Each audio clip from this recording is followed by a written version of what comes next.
6 giga.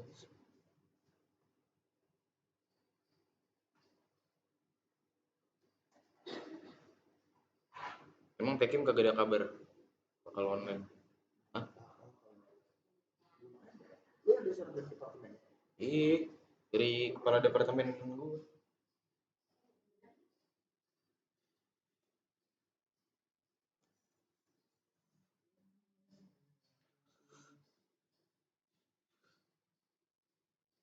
Gara-gara acara kemarin juga kayak.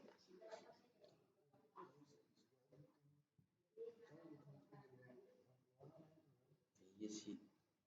Cuman ya gara-gara acara kemarin jadi makin kelihatan.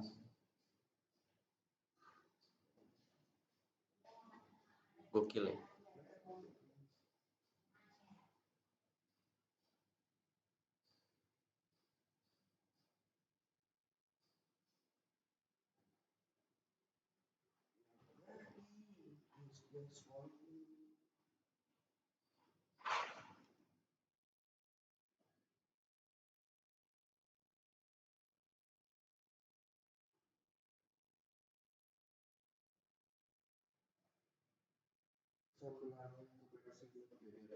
Iya betul.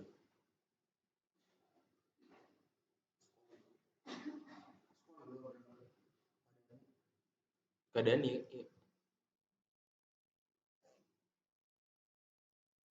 Berapa kilo? Dua. 1 kilo. Oke, Assalamualaikum warahmatullahi wabarakatuh. Selamat pagi semuanya.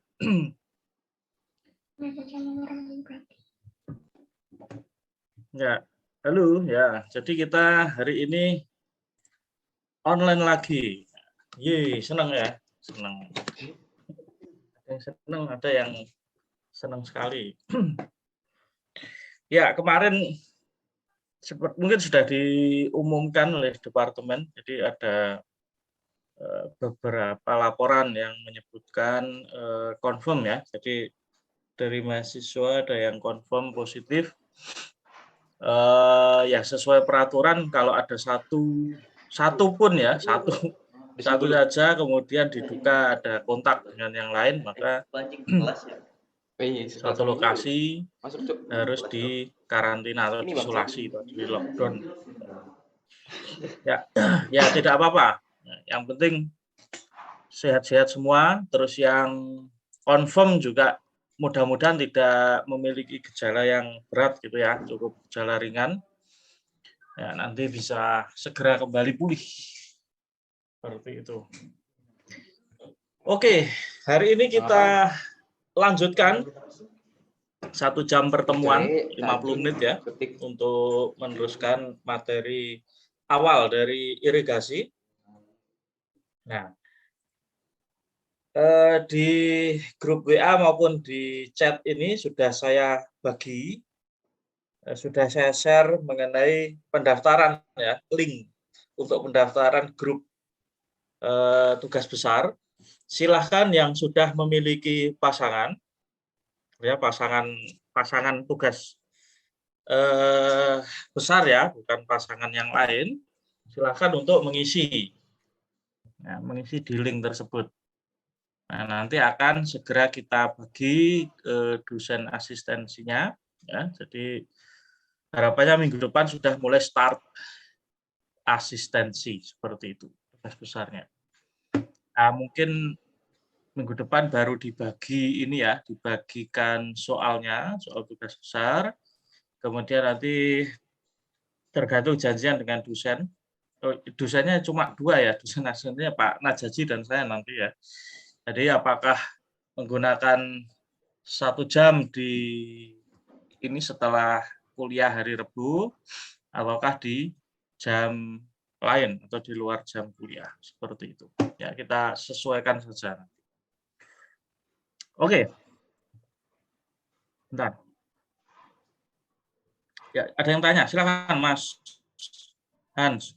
Pak, izin bertanya, ini kami mengisinya di kelas A atau bagaimana, Pak? Soalnya ini yang kelas A sudah terisi gitu, Pak, di sheets-nya itu. Iya dah. Bentar. Jangan. Kelompok tugas. Ini kan linknya untuk semua kelas memang, cuma harusnya ada cuma saya cek dulu ya. Nggak tahu kemarin gimana ini anunya. Misalnya yang ngordinir Bu Novi ini ya. Jadi nanti oleh Bu Novi akan dicek. Coba saya buka ya. Tugas itu berapa kali yang sekelompok? Kelompok terus. Oh, klik. Ya, di sheet kelas A sudah terisi ya. Ini bentar. Komang Udaya Ramaganaya ini di kelas A atau kelas lain? Di kelas. Setahu saya sampai kelompok ke-24 itu kelas lain, Pak. Oh, ya. Harusnya sih ngisi sesuai kelas ini ya. Mungkin iya, Pak. belum dikasih tahu yang kelas lain. Ya nanti bingungkan juga ini. Sebentar. Saya bisa enggak ya ini. Bu Novi ini kayaknya yang bisa.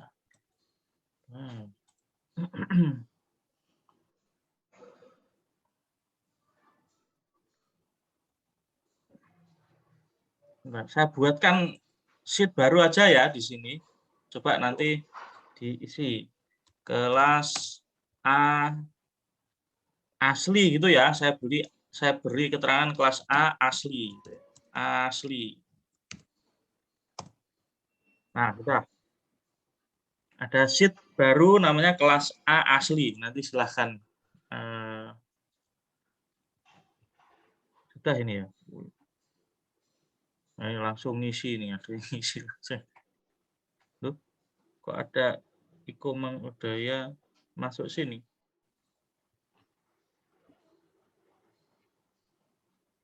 Yes, pokoknya dulu coba ini siapa yang ngubah ke sini nih langsung. Ini begitu saya buka kelas A asli kok ada yang copy paste di sini. Ya. On cam kali ya? Mas permisi Pak Mahen. Iya Pak. Iya. Mungkin aja Pak, saya bantu data dulu, nanti saya kopikan ke situ gimana Pak? Biar lebih enak, itu lebih baik. Oke, baik. Berarti di Mas Aji dulu ya. Tetap dikoordinir Mas Aji dulu, baru nanti kalau sudah semua ngumpul di Mas Aji langsung di copy ke Mas Aji di sini. Paste di sini. Itu aja ya, daripada bingung. Malah menurunkan imun nanti ya. Oke. Clear ya, berarti nanti dibantu Mas Aji. Silahkan daftar ke Mas Aji semua dulu.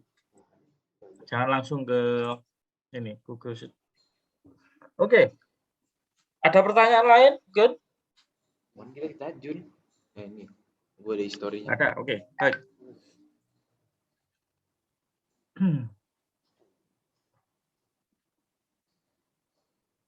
Ya, kemarin kita sudah sampai ke masih sejarah kemarin ya. Terus kemudian juga deskripsi mata kuliah ini yang nanti akan kita lakukan. Hal-hal apa saja. Kemarin sudah saya jelaskan item-item yang akan Anda lakukan di sini, kecuali perencanaan bangunan ukur. Ini kemarin yang mungkin tidak perlu kita lakukan ya. Nah, sebenarnya perlu. Maksudnya nanti waktu prakteknya di lapangan, bangunan ukur atau alat ukur ini wajib ya, di saluran irigasi. Kalau saluran drainase apakah wajib? Tidak. Ya. Jadi alat ukur di saluran drainase itu mungkin yang mirip ataupun fungsinya sebagai alat ukur itu biasanya terletak di saluran-saluran primer saja. Contohnya di mana? Di pintu air biasanya. Ya, pengendali air, pintu air itu ada alat ukurnya. Nah, itu digunakan untuk mengetahui berapa debit banjir biasanya gitu. Debit banjirnya. Oke, itu hal lain sudah kita lakukan di semester lalu tapi tidak sampai situ juga sih. Nah, kita sekarang fokus di irigasi seperti itu. Ya, saya ulangi lagi, jadi nanti skup atau lingkup dari pekerjaan ataupun hal yang perlu dilakukan di irigasi ini adalah perencanaan jaringan irigasinya sampai ke perencanaan bangunan utama. Bangunan utama kemarin adalah bendungnya, seperti itu. Nah, kemudian kalau harapan atau capaian pembelajaran yang direncanakan atau dibebankan pada kuliah ini, Anda bisa cek RPS, sudah saya upload juga di MyDS. Ini adalah mampu menjelaskan sistem dan jaringan irigasi teknis maksimum 3.000 hektar. Bagi yang belum bisa membayangkan seberapa luas 3.000 hektar, bayangkan saja satu lapangan sepak bola itu luasnya, lapangannya saja ya, tidak termasuk tribun dan sebagainya, itu kurang lebih 1 hektar. 1 hektar kurang. Jadi 1 hektar itu 100 meter dikalikan 100 meter. Ya kurang lebih ya. Seperti lapangan sepak bola seperti itu. Itu kali 3.000. Jadi 3.000 lapangan sepak bola itu kurang lebih 3.000 hektar. Nah, apakah nanti 3.000 hektar yang direncanakan di tugas besar ada yang 3.000 ya, ada yang kurang dari 3.000 ya, menyesuaikan dengan peta yang nanti akan Anda terima masing-masing. Itu nanti kita bisa memperkirakan atau kita akan memplot luasan daerah irigasi. Nah, ini tolong diingat-ingat ya, ada kata-kata baru di sini atau yang sudah saya sampaikan di kuliah pertama kemarin, daerah irigasi. Nah, ini kata kunci juga. Tolong diingat-ingat. DI ya. DI atau diingat DI itu. Daerah irigasi. Oke. Kemudian mampu merencanakan dimensi saluran irigasi. Caranya bagaimana? Nah, ini nanti akan detail kita bahas. Kalau kemarin untuk drainase itu menggunakan rumus Manning yang untuk merencanakan dimensinya. Di mana rumus Manning? Bentar ya, saya ambil uret-uretan.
Ya, oke, kita lanjutkan. Jadi kemarin kalau kita di hidrolika itu kita menggunakan rumus Manning. Rumus Manning di mana V atau kecepatan itu adalah 1/N dikalikan R pangkat 2/3 dikalikan kemiringan pangkat setengah. Ingat ya. Kemudian Q-nya itu adalah V dikalikan A, luas penampang. Nah, nanti di irigasi ini kita menggunakan rumus Strickler. Ya. Strickler ini sebenarnya sama, mirip dengan Manning, cuma N kalau di Manning kan spesifikasi kenapa dia disebut Manning itu karena ada koefisien Manning di sini, nilai N ini. Nah, di Strickler itu rumusnya adalah K dikalikan R pangkat 2/3 kalikan S pangkat setengah. Mirip. Nah, hanya K ini nilainya adalah kalau di korelasikan dengan Manning, itu nilainya adalah 1/n sebenarnya.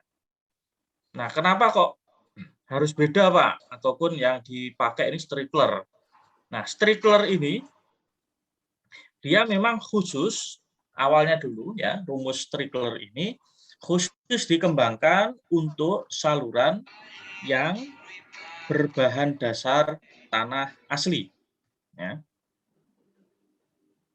Meskipun nanti perkembangannya juga dengan pasangan batu juga, ya, itu juga secara khusus menggunakan Strickler. Ya. Makanya di sini pada umumnya untuk saluran irigasi itu direncanakan dengan menggunakan rumus Strickler. Seperti itu. Oke. Kemudian CP yang berikutnya adalah mampu merencanakan alat ukur debit. Ini mungkin nanti sudah kita bahas sedikit mungkin di hidrolika kemarin, cuma di sini nanti akan kita berikan materinya saja, tapi mengukur tugasnya nanti tidak termasuk perencanaan alat ukur debit. Kemudian mampu merencanakan peta tersier. Ya, kemarin yang kita sebutkan, kalau nggak salah kemarin saya nyebutkan maksimal 50 hektar gitu ya. Nanti saya koreksi, rasanya kok saya agak lupa ya. Nanti saya cek di KP dulu. Seingat saya dulu ada yang menyebutkan juga 50 sampai 150 hektar. Ya, ini range-nya. Kemudian di literatur lain kemarin yang saya sebutkan itu maksimal atau lebih sama dengan ya, lebih kecil atau sama dengan 50 hektar. Nah, nanti saya cek lagi ya. Sementara nanti insya Allah minggu depan sudah saya beritahukan. Kemudian mampu merencanakan bangunan bagi sadap. Ini kemarin yang saya sebutkan ini sebagai pengatur lalu lintas airnya. Ya. Jadi secara fisik nanti bentuknya ya kotak gitu bangunannya. Kemudian ada pintu-pintu airnya. Nah, masing-masing pintu air itu nanti akan terhubung dengan saluran-saluran. Kalau misalkan bangunan baginya ini berada di saluran primer, berarti pintunya nanti akan mengarah ke saluran sekunder seterusnya. Saluran-saluran sekunder ataupun juga ada saluran tersier yang langsung mengambil air dari primer. Nah, itu nanti bangunan baginya pun juga namanya lain, bukan bangunan bagi. Tapi kalau bangunan bagi yang berada di saluran primer itu juga diambil untuk saluran tersier langsung, maka namanya adalah bangunan bagi sadap. Seperti itu. Kalau hanya melayani saluran sekunder saja, maka bangunan bagi yang ada di saluran primer nanti kita sebut sebagai bangunan bagi. Nah, ya. Terus bagaimana kalau bangunan bagi yang berada di saluran sekunder yang melayani saluran tersier? Maka itu kita sebut sebagai bangunan sadap. Ya. Terus dan seterusnya. Nanti ada yang di saluran tersier, nanti ada bangunan bagi lagi. Nah, itu sudah lain namanya adalah box tersier. Seperti itu ya. Jadi nanti penamaannya ada ketentuannya. Kemudian mampu merencanakan bangunan persilangan atau bangunan bantu ya. Ada gorong-gorong kemarin. Gorong-gorong. Kemudian ada sifon ataupun talang. Oke. Nah, kemudian yang terakhir ini sebenarnya poinnya yang paling gede ya. Itu adalah menghitung atau merencanakan bangunan utama. Nah, bangunan utama di sini atau gedung itu tinggi maksimumnya nanti adalah 10 meter.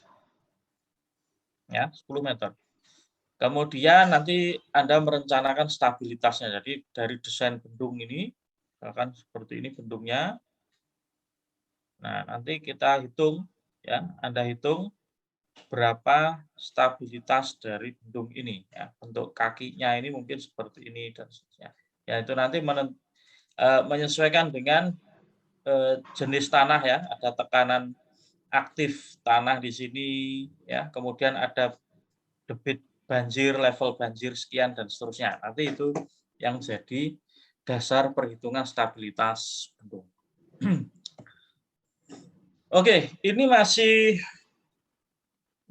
apa ya? Masih bisa berubah ya prosentase ini. Yang jelas ini masih yang tahun lalu ini sebenarnya. Yang jelas prosentase ini masih bisa berubah, tapi yang jelas untuk komponen penilaiannya seperti ini. Ada tugas, ada UTS, UAS, kemudian ada tugas besar. Nah, tugas besar ini memang porsinya paling besar seperti itu, ya. Oke. Ini tadi sudah saya sampaikan untuk tugas besarnya, item-itemnya, ya. Nah, mungkin yang belum pernah melihat bendung ya atau saluran irigasi, nah ini contoh dari ini yang kelihatan cuma intake-nya. Bendungnya ada di sini. Nah, bendungnya ada di sebelah sana. Kemudian yang setelah intake ini ada saluran, ini yang kita sebut saluran primer. Nanti saya tunjukkan videonya ya, ada video. Nah, kemudian literatur yang bisa digunakan, silakan nanti Anda googling ataupun kemarin KP ini saya janji untuk memberikan filenya ya, nanti saya berikan. Nah, ada KP1, KP dan seterusnya ya, atau kriteria perencanaan. KP itu kriteria perencanaan. Yang nomor 1 ini adalah panduan nanti untuk menentukan jaringan irigasinya.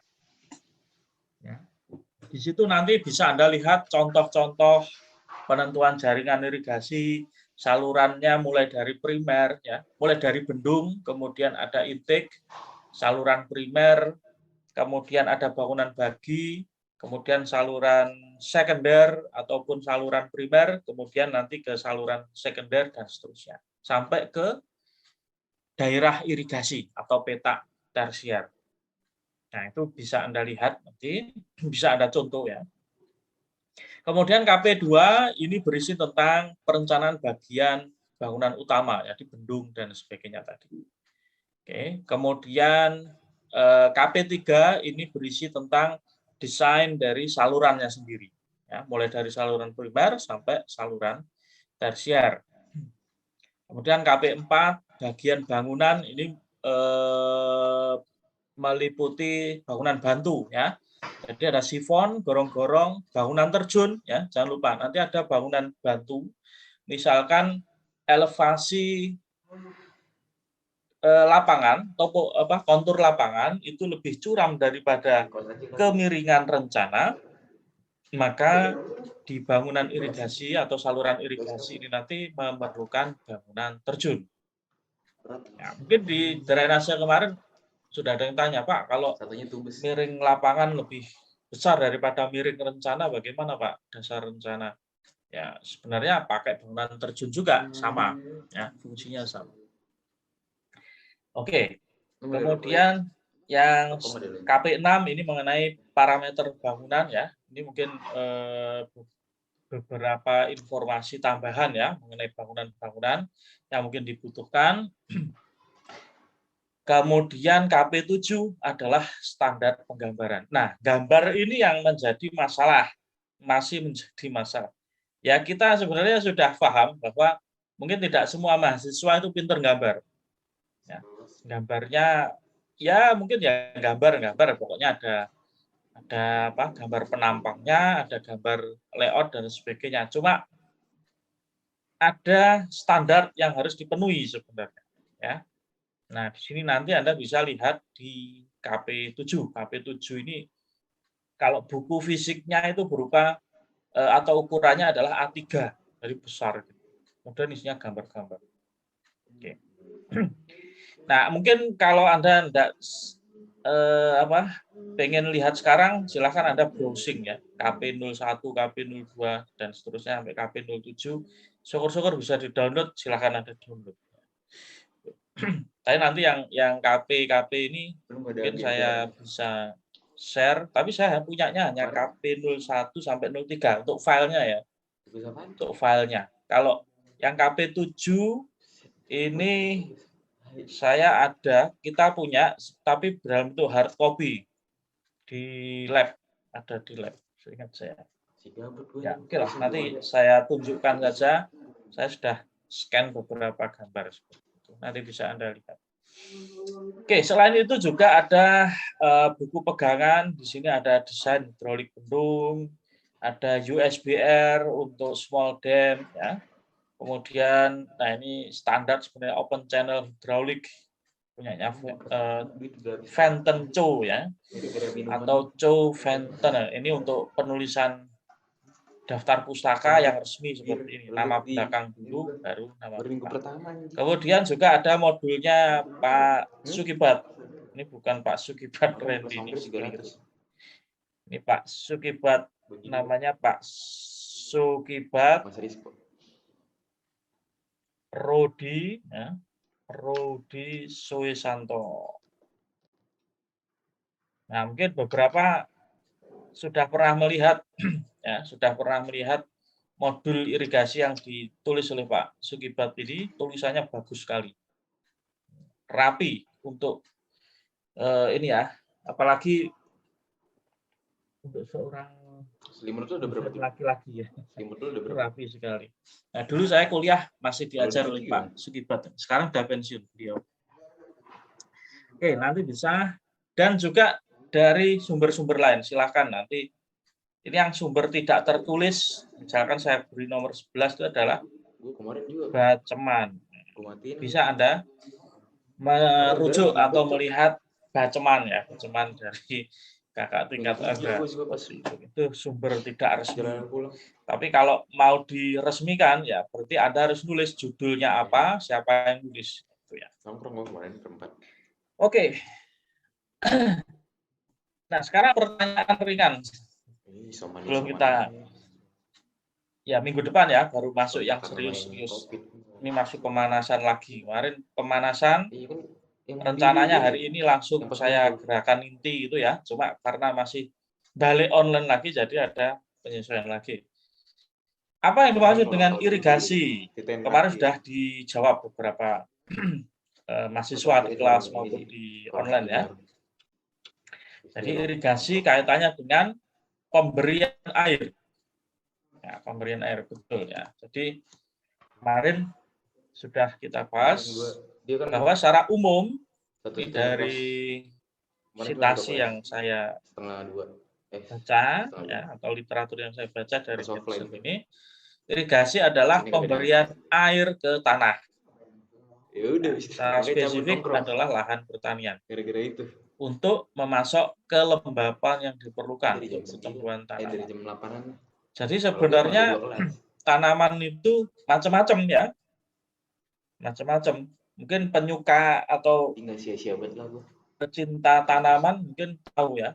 Ada tanaman-tanaman yang kalau dia dikasih air secara berlebihan tuh malah mati, malah busuk akarnya. Tapi ada juga tanaman yang rakus air, artinya perlu air banyak. Nah, itu macam-macam. Nah, jadi tidak serta-merta misalkan kita nyiram-nyiram tanaman gitu ya, ada tanaman bunga dan sebagainya misalkan. Itu juga termasuk pertanian sebenarnya, atau irigasi sebenarnya. Anda siram-siram bunga itu. Nah, itu ada tanaman yang memang tidak membutuhkan terlalu banyak air. Jadi dia hanya cukup lembab gitu aja. Seperti itu. Nah, kalau kita contohkan di pertanian, nah, ada iklan di belakang saya mematikan video saya sebentar. Oke, jadi kalau kita bahas masalah tanaman pertanian yang khusus diolah untuk keperluan pertanian, itu kita mengenal di Indonesia ya, secara umum kita mengenal ada 2 tipe atau 2 jenis. Nah, ini kalau mau detail lagi sebenarnya kuliahnya di kuliah pertanian, jurusan pertanian. Kalau mau ya ikut sit in gitu. Ada temennya yang kuliah di pertanian, ada sit in gitu. Biar tahu. Nah, ada 2 tipe secara umum, ada padi yang pertama dan palawija yang kedua. Nah, kenapa kok padi? Karena sudah terkenal sejak zaman dahulu bahwa orang Indonesia ataupun orang Asia Tenggara pada umumnya itu makanan pokoknya adalah beras, nasi, sorry, bukan beras, bukan padi ya makanannya, tapi nasi. Ya. Nah, nasi ini memang dihasilkan dari padi tadi, sehingga tanaman padi ini memang sudah ditetapkan gitu ya, ataupun ditasbihkan gitu, tahbiskan itu sebagai tanaman pokok kalau di Indonesia, sehingga kebijakan-kebijakan yang diambil oleh pemangku kepentingan yang dalam hal ini adalah PU, ya, PUSDA kalau di tingkat pusat, kemudian kalau di tingkat provinsi ada PUSDA juga, dan Dinas Pertanian biasanya. Itu fokusnya adalah untuk menyediakan air bagi tanaman padi. Ya. Nanti akan Anda kenal, ada yang namanya pola tanam. Sorry. Ya, ada namanya pola tanam. Pola tanam. Ya. Normalnya pola tanam yang ada di Indonesia itu adalah P, PA, PA, PU. Ya. 3 ini. Papapo, ya. Padi, palawija. Nah, untuk konfigurasinya bisa PA, PO ini ataupun juga PO, PA, transfer matkul. PA. Ya. Ataupun juga kan bisa sambil berjalan POPA. Ya. Kalau gue ngambil sebelumnya itu ada macam-macam. Apa yang membedakan atau yang menentukan kok polanya berbeda-beda di suatu daerah? Ini tidak lain adalah ketersediaan airnya. Kalau misalkan di awal masa tanam ketersediaan air itu melimpah, Anda bisa menerapkan pola PAPAPO ini. Ya, atau misalkan pada awal musim tanam yang ditetapkan itu adalah pada saat musim hujan, maka bisa Anda dapatkan pola PAPAPO ini. Kenapa kok padi-padi itu selalu ditempatkan di awal musim hujan ataupun di area atau di daerah yang memiliki sumber daya air yang melimpah? Karena terus terang padi ini memerlukan banyak air. Jadi tidak cukup hanya basah saja tanahnya, tapi harus tergenang. Nah, seperti ini. Nah, ini kalau kita lihat, ini awal musim tanam, itu biasa selama 10 hari, ya kalau ditarik ke belakang lagi, sebelum ditanami padi, sawah itu harus digenangi air dulu, biar tanahnya itu gembur, lunak, kemudian baru dibajak, ya kan? Pada waktu membajak sawah pun itu juga harus tetap ada airnya. Oke, kemudian waktu ditanam, padi itu ditanam, itu juga butuh air di sini. Jadi airnya harus genang di sini.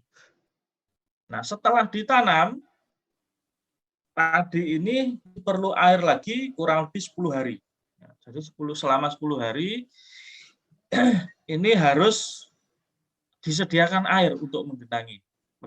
Nah, setelah itu mungkin jarak 10 hari berikutnya boleh kering, habis itu diairi lagi ya, secara berkala sampai nanti mau panen.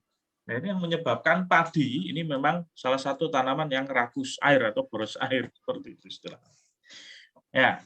Nah, kalau misalkan ini kenapa kok 3? Berarti dalam 1 tahun ini ada 3 musim tanam.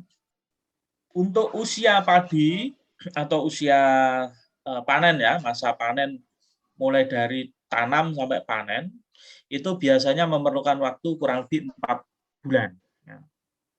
Jadi 4 bulan pertama padi, kemudian setelah dipanen, kalau airnya masih ada atau masih masuk musim hujan, maka para petani biasanya berani untuk nanam padi lagi. Ya. Terus nanti mungkin di akhir-akhir musim hujan itu sudah jarang airnya, padinya masih belum panen, ya, biasanya akan disambung dengan air dari pompa atau diesel misalkan ya, kalau di daerah-daerah itu lazimnya nyebut air diesel gitu ya. Jadi airnya dipompa dari bawah tanah kemudian untuk mengairi sawah.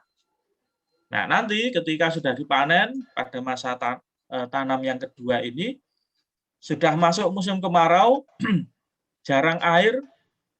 Nah, daripada sawahnya nganggur, maka ditanamilah dengan tanaman palawija.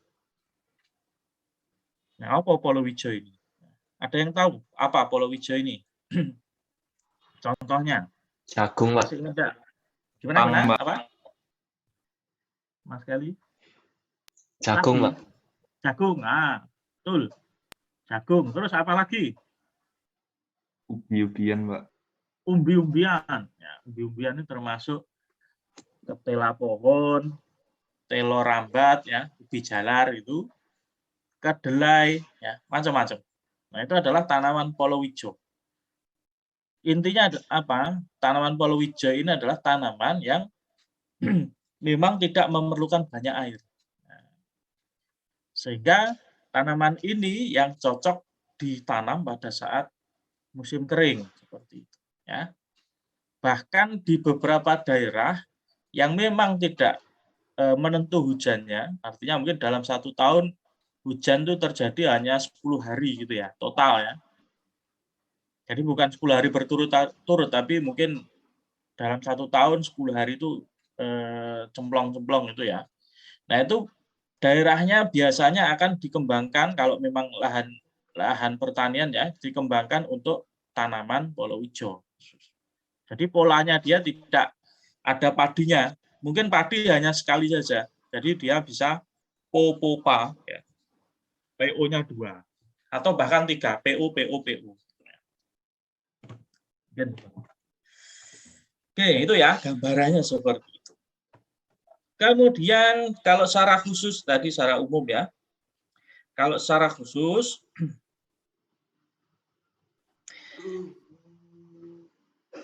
kalau secara khusus irigasi ini diartikan sebagai suatu usaha untuk mengalirkan air dari sumber kemudian mendistribusikan ya atau membagi secara teratur guna keperluan pertanian. Ya. Kemudian setelah digunakan diapakan? Jadi air ini setelah digunakan di sini ketika sudah selesai itu ya, maka selanjutnya harus dibuang atau dialirkan ke saluran pembuang. Nah, di sini nanti juga ada Anda harus merencanakan ya, tapi tidak sampai ke dimensinya juga. Itu ada saluran pembuang. Atau bahasa yang lebih umum atau lebih lazim kita terima adalah drainase irigasi. Drainasenya. Jadi seperti itu. Tapi tidak terlalu detail nanti ya. Oke, jadi lingkupnya seperti itu. Nah, kenapa perlu irigasi? Tadi sudah kita sampaikan bahwa Indonesia ini ada periode basah, ada periode kering ya, ada musim hujan, musim kering. Nah, kemudian irigasi ini terutama sebenarnya diperlukan untuk pertanian musim kemarau sebenarnya. Ya. Maka dari itu biasanya bendung-bendung ataupun intik-intik yang dibangun itu biasanya terkoneksi dengan bendungan, dengan waduk yang dibangun di daerah hulu. Nah, ini sebenarnya kalau mau lengkap gitu ya, itu mulainya sebenarnya waduk. Jadi kenapa dibangun waduk? Karena mungkin di bawahnya itu diperlukan untuk irigasi terutama pada saat musim kemarau. Seperti itu. Dan seterusnya ya. Kemudian ruang lingkupnya sistem irigasi itu macam-macam sebenarnya. Tadi yang saya sampaikan mulai dari intake bangunan utama sampai ke yang paling kecil itu adalah saluran tersier atau kuarter ya, petak kuarter, petak tersier ya. Nah, itu ada prasarana irigasinya sendiri, air Ngapain, irigasi, Bray? manajemen, kelembagaan, sumber daya manusianya. Itu macam-macam.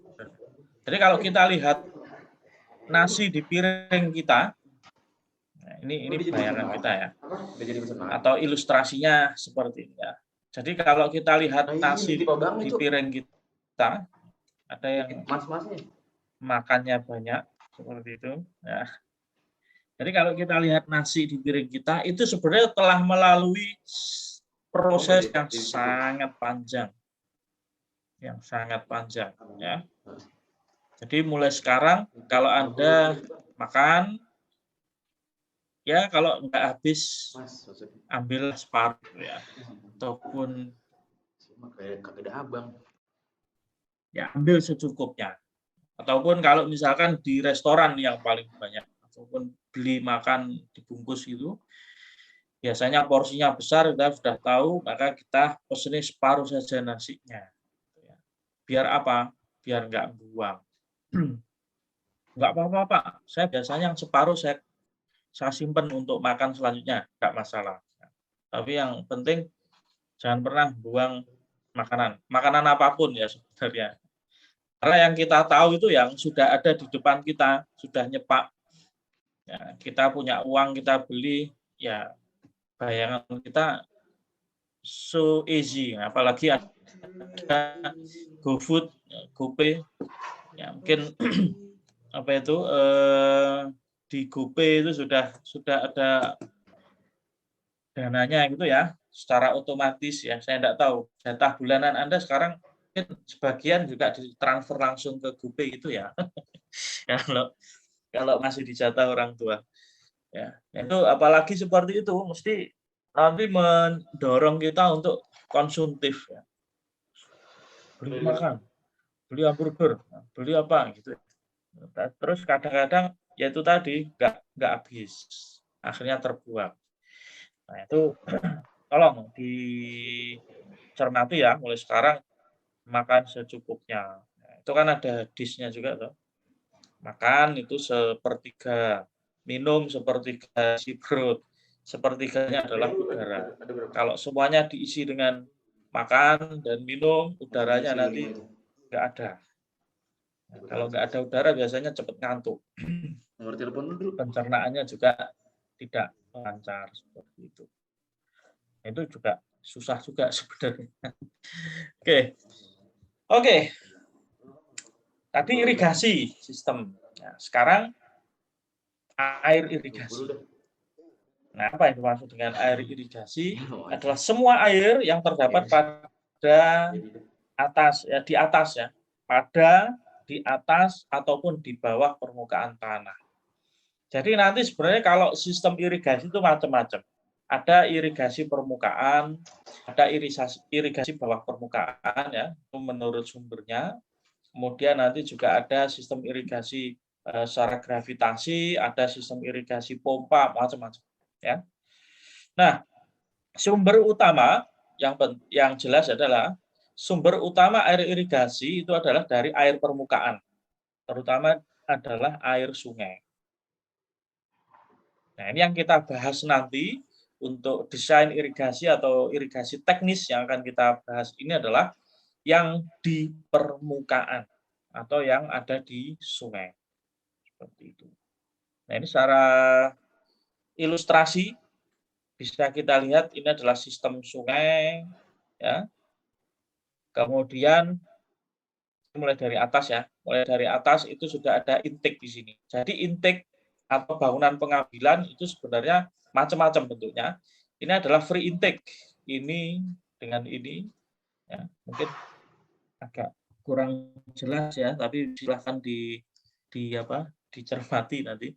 Free intake itu artinya dia tidak perlu bangunan apapun untuk membelokkan air ke saluran atau daerah irigasi.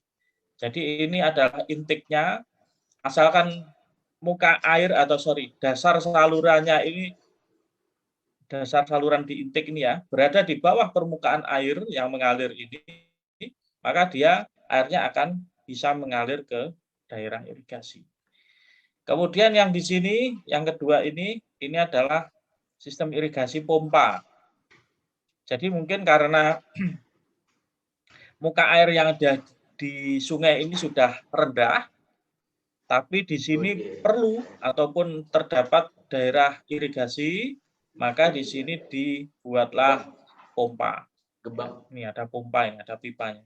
Kemudian dipompa, kemudian disalurkan ke daerah irigasi.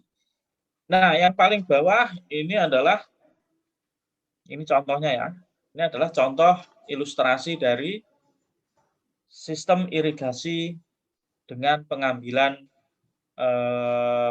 tidak bebas. Artinya tidak bebas ini kita memerlukan suatu struktur bendung di sini. Ya, ini gambar bendungnya memang tidak standar, tapi ini ilustrasi saja. Nah, karena muka airnya terlalu rendah, ya mungkin juga debitnya muka airnya ya, yang jelas elevasi muka airnya terlalu rendah, maka perlu diberi struktur melintang sehingga bisa menaikkan muka air di sini sesuai dengan target elevasi yang diperlukan, ya, atau yang direncanakan. Setelah itu air akan bisa masuk ke intake, kemudian baru didistribusikan ke daerah. Nah, ini nanti yang akan kita kerjakan atau kita bahas ya di kuliah ini. Di sistem atau sistem irigasi dengan pengambilan tidak bebas, terutama dengan menggunakan bendung.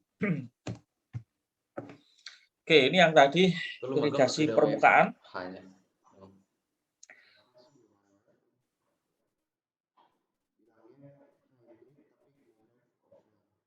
Nah, pengarahan di atas permukaan ini ya nanti untuk ini ya, untuk genangan tadi ya, genangan yang kita perlukan di sawah, area persawahan, itu biasanya dengan kedalaman 10-15 cm. Itu biasanya untuk penggenangan kalau kita menanam padi, itu muka airnya sekian. Atau kedalaman airnya biasanya kebutuhan airnya 10-15 cm. Makanya mungkin yang pernah punya sawah atau main ke sawah itu ya, pas sebelum musim tanam seperti itu bisa main dengan bebas di sawah, ada airnya dan sebagainya. Wah, itu senang sekali. Nah, itu yang saya ceritakan anak saya main-main di situ. Ya kadang-kadang injek ular, injek apa lah ya, biasa itu ya. Ini harus hati-hati. Kemudian penyadapan itu melalui bangunan bendung, itu bisa dengan pengambilan bendung ini, dengan bendung ini adalah yang tidak bebas, pengambilan tidak bebas. Kalau yang diambil bebas secara langsung tadi, di contoh yang atas tadi adalah free intake. Kemudian karena memang operasional dengan pompa, kalau kita mengoperasikan pompa itu mahal, maka untuk sistem irigasi ini diarahkan atau diharapkan memang dengan cara gravitasi. Artinya nanti setelah diambil atau diblok dengan bendung, maka seterusnya sampai ke bawah ya, sampai ke hilir itu nanti pengalirannya dengan gravitasi semua. Nah, tinggal ngatur-ngatur pintu-pintu air tadi. Nah, ini contoh irigasi pompa air ya, pompa dan pompa. Ini biasanya kalau tadi ada yang contoh di ilustrasi tadi kan ambil air dari sungai gitu ya. Nah, misalkan tidak terdapat sungai sama sekali, maka bisa dibuat pompa air untuk mengambil air tanah. Nah, ini biasanya menggunakan sumur dalam. Biasanya kedalamannya 80-100 meter atau bahkan mungkin lebih ya. Jadi yang diambil ini langsung dari aquifer ya. Jadi sumber air yang ada di bawah tanah. Nah, tentu saja ini perlu penyelidikan dan sebagainya. Ini panjang. Ini tidak kita bahas. Ini saya contohkan saja. Jadi mungkin yang pernah lihat di tengah sawah ada bangunan warnanya putih atau kuning, kemudian pintunya biru, kemudian juga ada bangunan pagar seperti ini. Ini tipikal ya. Ini tipikal. Mulai tahun 70-an ini memang banyak dibangun ya. Banyak dibangun untuk intensifikasi dan ekstensifikasi irigasi di Indonesia. Jadi waktu itu memang Dosen kelas. irigasi diperhatikan, banyak dibangun bendungan-bendungan sistem irigasi ya mulai Antara tahun dia sama 70-an ada itu. lagi soalnya ada dua dosen. Sehingga tahun 80 sekian kita bisa Bagi dua dong. berswasembada beras waktu itu. Nah, itu memang efeknya besar. Nah, ini salah satu infrastruktur yang dulu dibangun ya untuk mendukung pertanian. Sekarang masih. Kemudian ada irigasi dengan penyemprotan. Nah, ini contoh lain. Ini biasanya yang paling banyak di luar negeri kayak gini ya. Karena tanamannya bukan tanaman-tanaman yang memerlukan banyak air. Ini contohnya adalah buah-buahan, sayuran dan sebagainya. Ini termasuk irigasi juga, tapi dengan penyemprotan atau sprinkle. Taman-taman di perumahan-perumahan itu biasanya sore hari atau pagi hari itu disemprot dengan sprinkle seperti itu. Oke, kegiatan irigasi ada penyediaan ya. Penyediaan ini meliputi nanti direncanakan debitnya berapa, jumlah kebutuhannya, kemudian waktu, jumlah dan mutu ya, disesuaikan dengan ini. Kemudian ada pengaturan. Pengaturan ini tadi adalah dengan membangun atau menggunakan bangunan-bangunan bagi tadi. Kemudian juga ada pembuangan. Jadi harus dibuang kalau lebih, kalau enggak bisa merusak tanaman. Tadi pakai handuk tadi. Ini adalah prinsip irigasi air yang tersedia efisien, efektif, dibagi secara adil dan merata, diberikan ke petak-petak tersier secara tepat, waktunya dan jumlahnya. Ya. Nah, ini mungkin juga Anda sudah pernah mendengar kalau di area persawahan atau daerah irigasi itu biasanya ada kelompok-kelompok tani. Ya, ada kelompok-kelompok tani. Nah, kelompok-kelompok tani ini biasanya akan bertemu, berdiskusi untuk memusyawarahkan pembagian. Nah, misalkan petaknya si A, ya, petak tersier A, B, C, D, misalkan ada 4 petak tersier gitu, nanti akan dijadwal petak A diberi air pada tanggal berapa, setiap tanggal berapa, petak B, dan seterusnya, seperti itu. Nah, itu tentu saja kalau tidak ada omong-omongan sebelumnya, ya nanti akan kacau. Nah, itu semua akan dibawahi, biasanya ada satu juru air. Jadi juru air ini yang biasanya dia petugas bisa dari desa, ya, bisa dari PU langsung. Ya. Itu yang bertugas untuk membagi ataupun mengoperasikan pintu air. Nah, itu harus manut juru airnya. Tergantung kemampuan masing-masing. Oke, ini fungsi tujuan secara umum ya untuk mendukung produktivitas usaha tani. Kemudian faktor dominasi irigasi bisa kita klasifikasikan ada 4, tempatnya, jumlah, waktu, dan mutu ya.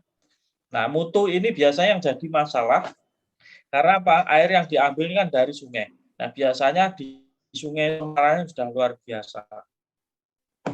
Nah, itu kalau baku mutu yang ditetapkan untuk pengairan, ya air ini akan merusak tanaman. Ya.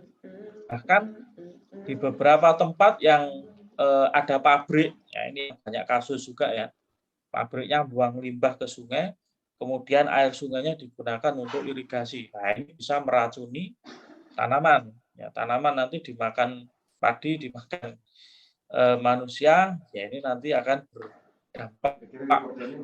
Maka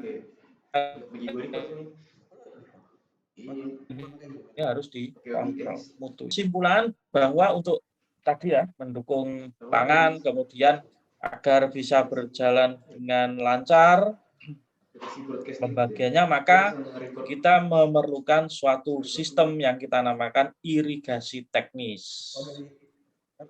Nah, apakah ada yang irigasi non teknis, Pak? Ada. Kalau irigasi non teknis itu berarti irigasinya tidak terencana. Jadi mungkin tidak dikelola oleh instansi atau PU biasanya ya. Jadi mungkin saja masyarakat di sekitar karena memang belum ada infrastruktur yang mendukung, maka dia mengusahakan secara mandiri. Nah, jadi dengan menggunakan cara manual, ditimbun kemudian dan sebagainya itu ya air dari sungai, ataupun juga dengan mengusahakan pompa air secara mandiri biasanya gitu. Nah, sehingga untuk pembagian air dan sebagainya memang tidak terstruktur seperti itu. Ya, oke. Nah, ini prasarana jaringan irigasi semi, jaringan irigasi yang dibaca sendiri ya. Apa bedanya irigasi sederhana, semi teknis, kemudian full teknis. Nah, ini untuk tipe-tipenya tadi itu bisa kita simpulkan di sini ya. Kalau irigasi sederhana, pengaturannya tidak bisa diatur ya, karena memang tidak dilengkapi dengan sarana prasarana irigasi teknis, pintu air dan sebagainya. Jadi ya karpe gitu ya, terserah karena dia sifatnya mandiri. Kemudian pengukuran debitnya tidak bisa, ya memang karena tidak ada bangunan ukurnya. Kemudian saluran pembawa dan pembuang tidak dipisah. Mungkin salurannya hanya satu untuk masukkan air ya dari saluran itu, kemudian pembuangannya juga dari situ. Nah, kemudian kalau semi teknis ini pengaturannya bisa diatur, mungkin sudah ada pintu-pintu air dan saluran, pengukuran juga demikian. Namun untuk pembawa dan pembuang ini juga masih jadi satu. Nah, yang teknis ini full. Ya, paket full. Jadi bisa diatur, bisa diukur debitnya, dan sistem pembawa dan pembuangnya juga dipisah. Jadi untuk membedakan ya, misalkan ada ketemu satu sistem irigasi atau daerah irigasi di suatu lokasi, Anda lihat misalkan pembawa dan pembuangnya dipisah. Ya, ibaratnya kalau makan soto, nasi dan sotonya dipisah gitu ya. Berarti itu adalah irigasi teknis. Tapi kalau dicampur, ya, soto nasi sama sotonya dicampur, itu berarti non teknis atau semi teknis. Ya, itu. Ini contoh-contoh, ada bangunan-bangunan di sini. Bangunan ini ada pintu airnya, berarti kalau cirinya gini, kalau Anda nemui bangunan di satu saluran, kemudian ada pintunya, berarti kemungkinan besar itu adalah bangunan bagi atau bangunan pengatur ya. Entah itu bangunan bagi atau bangunan sadap. Ya, pokoknya dia ada pintu, berarti dia di situ adalah bangunan pengatur atau bangunan bagi. Kemudian ada lagi, misalkan Anda melihat contoh bangunan seperti ini, tidak ada pintunya, tapi ada strukturnya, ada ambangnya di sini. Ya, masih ingat ya, ambang lebar, ambang tipis. Maka di sini bisa dipastikan kemungkinan besar dia adalah bangunan ukur. Kalau tidak ada pintunya. Nah, ini ya, sudah tahu ya. Jadi yang suka mancing-mancing itu biasanya pernah ini di saluran irigasi itu lihat bangunan seperti ini harusnya. Oke. Kemudian ada bangunan lain ya, ini bangunan bendung ini ya. Nah, ini bangunan bendung, ini ada pintu pembilas. Pintu pembilas ini dia fungsinya untuk menggelontor sedimen yang terakumulasi di daerah atau sekitar bendung di sini. Kemudian juga ada intake-nya biasanya di kiri ataupun di kanan. Kalau ini kelihatannya hanya satu intake saja, arahnya ke sini. Nah, ini ada intake ke sini. Nah. Oke, kemudian kalau yang bawah ini adalah bangunan bagi. Ya. Tapi kalau lihat skalanya ini atau besarnya ini kemungkinan bangunan bagi yang ada di saluran sekunder. Maka ini biasa kita sebut sebagai bangunan sadap. Nah, nanti di pertemuan selanjutnya saya jelaskan perbedaan antara bangunan bagi, bangunan sadap, bangunan bagi sadap, ya, box tersier, box kuarter. Tadi sudah sempat saya singgung sedikit. Kemudian bangunan pelengkapnya tadi ada talang. Nah, ini contoh talang ini kan yang jadi kalau saluran irigasi ini, saluran irigasinya di atas ini, dia melintasi suatu saluran lain atau sungai lain, maka di sini perlu kita bangun satu bangunan perlintasan. Ya. Nanti ada syaratnya, kapan dia harus pakai talang, kapan dia harus pakai sifon. Ya. Kalau sifon itu gini, Kalau talang sudah bisa ya, bisa bayangkan ya. Jadi salurannya ada di atas saluran lain atau sungai lain. Nah, kalau sifon seperti ini. Nah, misalkan ini ada sungai, ya. Kemudian ada saluran irigasi ini di sini, arahnya ke sana. Nah, ini harus nyebrang kan? Nah, ini kalau sifon, dia lewatnya bawah sini. Ngerti gue juga. Jadi di sini nanti akan ada pipa, bangunan ya. pelengkap. Jadi ini adalah bentuknya nanti pipa, dari pipa gitu ya. Bisa bentuk penampangnya lingkaran ataupun persegi, ya. Tapi dia merupakan saluran tertutup. Ingat prinsip saluran tertutup ya, saluran tutup dan saluran terbuka. Nah, nanti muncul di sini. Ini apa? Ya. Nanti muncul di seberangnya. Bisa, Pak? Bisa, ya. Bisa. Ini kalau mekanika fluida hidrolika lulus ataupun perhatikan dulu waktu kuliah, ini pasti bisa ngitung. Ya, ini prinsipnya prinsip hidrolika ini soalnya. Nah, itu kalau sifon ya, bentuknya seperti sifon. Sifon. Oke, ya. Jadi itu. Nah, ini contoh. Anda bisa lihat di Google Earth atau Google Map ya sekarang. Misalkan pada suatu sungai itu dilihat dari atas itu ada struktur melintang, kelihatan seperti ini, maka besar kemungkinan ini adalah satu bendung. Nah, coba nanti Anda lihat. Kemudian apalagi dengan ciri lain, sebelum bendung ya atau di sekitar bendung ini kemudian ada seperti saluran kiri dan kanan seperti ini. Ya. Nah, maka ini bisa dipastikan ya 99% ya. Maka ini adalah sistem irigasi. Ini saluran utama, sungai utama ya, arahnya ke sana. Kemudian ini sistem bendungnya. Kemudian ini ada intake. Nah, kalau dua ini berarti intake-nya dua ya, dua intake.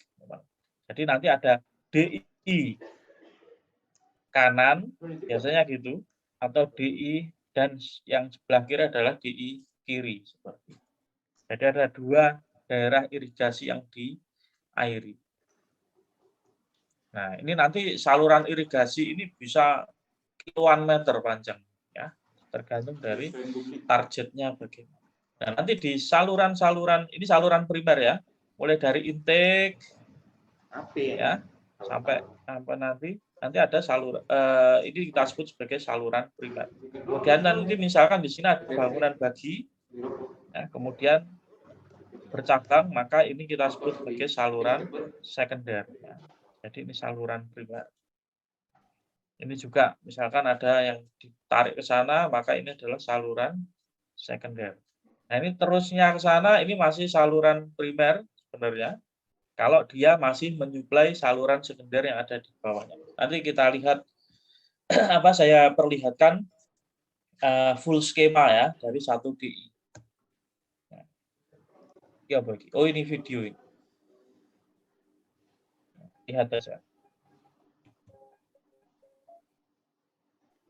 Irigasi merupakan faktor utama dalam upaya penyediaan dan pengaturan air untuk menunjang proses pertanian. Suaranya kedengeran enggak? Suara videonya? Apa? Terdengar, Pak. Dengar, Pak. Dengar, Pak.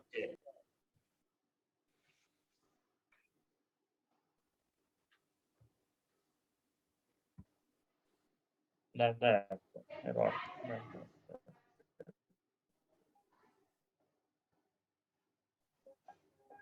Irigasi merupakan faktor utama.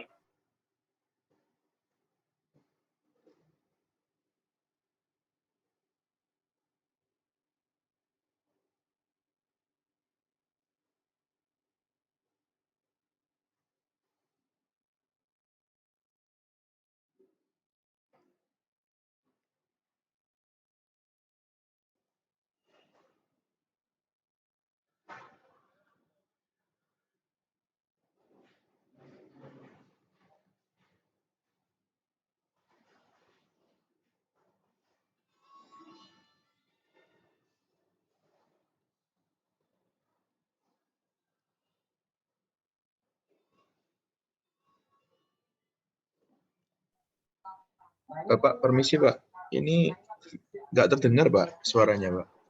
Gimana? Suaranya nggak terdengar sekarang. Oh, suaranya nggak terdengar. Sebentar ya.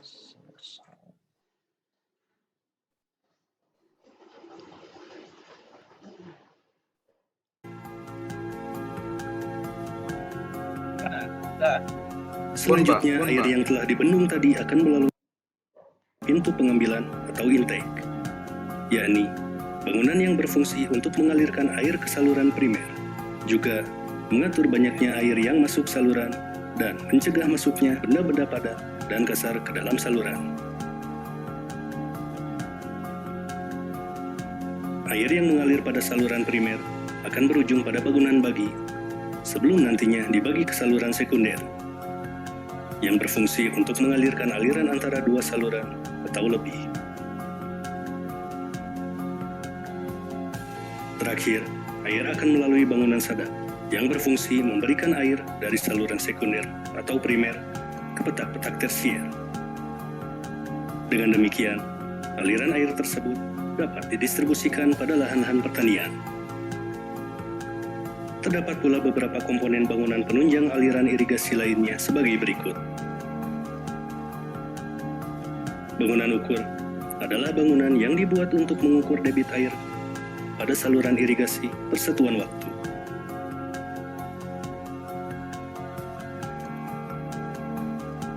Bangunan terjun adalah bangunan yang dibuat untuk menurunkan ketinggian saluran dengan topografi setempat hingga kecepatan air tidak menimbulkan erosi pada dasar saluran.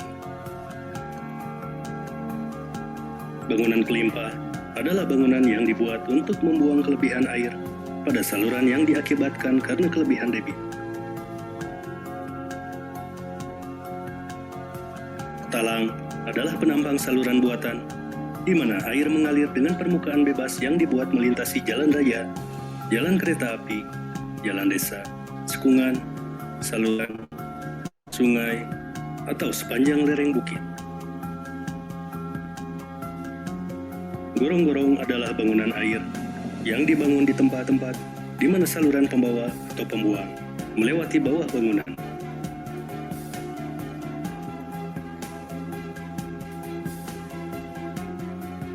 Jembatan adalah bangunan untuk menghubungkan jalan-jalan inspeksi di seberang saluran irigasi atau pembuang, atau untuk menghubungkan jalan inspeksi dengan jalan umum, atau untuk penyeberangan lalu lintas.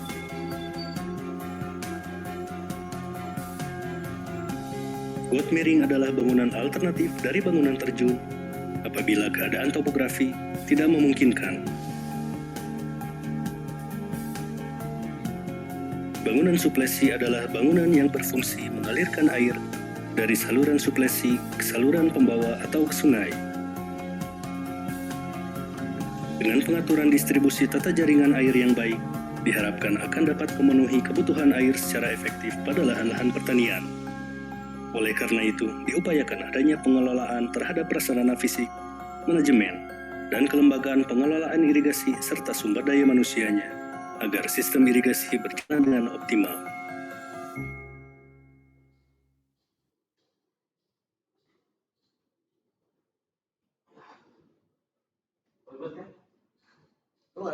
Ya, oke. Itu tadi ya, secara sekilas animasi yang bisa kita lihat. Nah, nanti bisa Anda cari di YouTube, ya, banyak.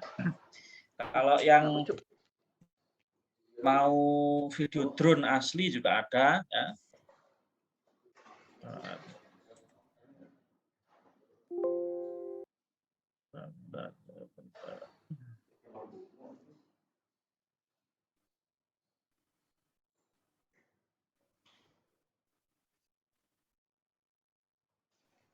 Nah, ini yang asli ya, yang asli, gambar asli, maksudnya yang beneran gitu ya. Tapi nggak ada soundtracknya ini kayaknya. Ya, jadi ini bendungnya ini. Kemudian intake-nya bisa kita lihat di sisi kiri ini, dan juga sisi kanan. Ya. Nah, ini kita lihat, ini adalah pintu pengambilan. Ini kalau dari hilir ya, pandangan dari hilir. Jadi ini bendungnya tadi. Ini adalah pintu pembilas, bukan pintu intake tadi ya, bukan. Ini dua, ini ada pintu pembilas untuk menggelontor sedimen yang terakumulasi di hulu bendung. Ya, hulunya ada di sana. Ini hilirnya. Kemudian ini adalah kolam olah. Ya, jadi ada bendung, ada kolam olah. Pasangannya seperti itu. Nanti Anda merencanakan sampai ke kolam olah. Oke. Nah, ini ada jembatan, ini sebenarnya opsional, bisa diberi ataupun tidak. Ya. Biasanya kalau diperlukan untuk maintenance ya, atau inspeksi gitu, biasanya bisa diberi atau ditambahkan jembatan. Nah, ini sistem intake yang sebelah kanan tadi. Ini kita bisa lihat, ada screen di sini, kemudian masuk ke intake, ini ada intake-nya. Nah, setelah intake itu adalah saluran primer. Nah, ini kita lihat, ini adalah saluran primer. Nah, ini drone-nya bergerak menelusuri saluran primer di sini. Kemudian ini yang intake sebelah kiri tadi, dia lebih besar. Kenapa lebih besar? Karena daerah irigasinya juga lebih besar biasanya gitu ya. Jadi yang kanan tadi kecil, mungkin cuma 2 pintu, saluran primernya juga lebih kecil karena memang DI-nya atau daerah yang diairi itu lebih kecil juga. Jadi menyesuaikan dengan debit yang lewat.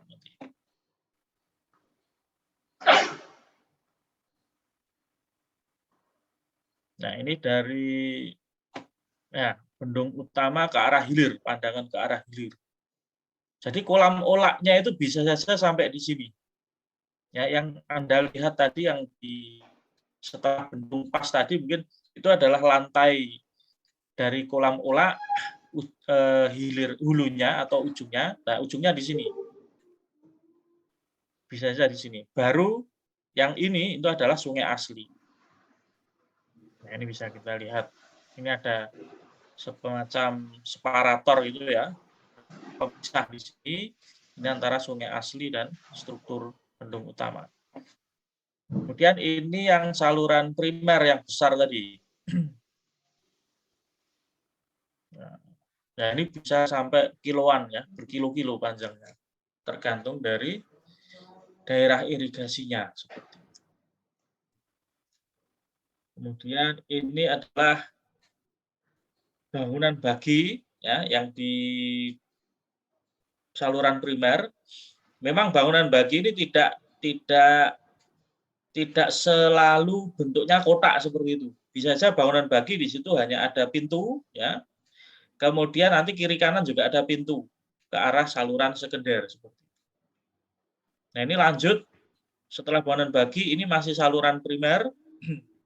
Karena di bawah sana juga ada saluran sekunder lagi seperti itu.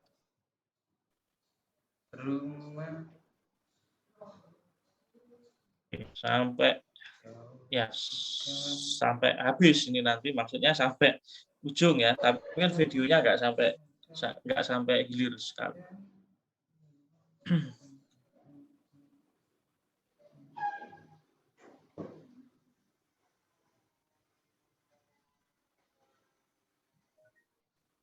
Nah, kita lihat saja pelan ya. Nah, kalau kita lihat di sini untuk salurannya sendiri kiri dan kanan ini sebagian besar diplengseng. Ada pasangan batu ya. Untuk primer biasanya ada pasangan batunya kiri kanan. Dasarnya tanah asli. Nah, ini kita sampai ke bangunan bagi selanjutnya. Drone ini miring. Pusing. Nah, ini ada bangunan bagi. Ada 2 pintu di sini ya, secara umum. Ya, pintunya ada banyak, cuma di sini dibagi menjadi 2 arah di sana dan ke kiri dan ke kanan juga. Di sini ada pintu airnya. Nah, ini ke sana juga masih ada saluran lagi, di sana juga ada saluran lagi. Nah, ini mungkin setelah bangunan bagi ini bisa kita sebut saluran sekunder. Ya, mungkin ya. Itu nanti tergantung dari nomenklatur yang Anda bentuk nanti di tugas nanti. Nanti kita lihat sama-sama. Ini sawahnya ya, sawahnya. Tapi ini musim panen ini. Jadi mungkin persiapan ke musim tanam berikutnya nanti berarti setelah ini akan diairi.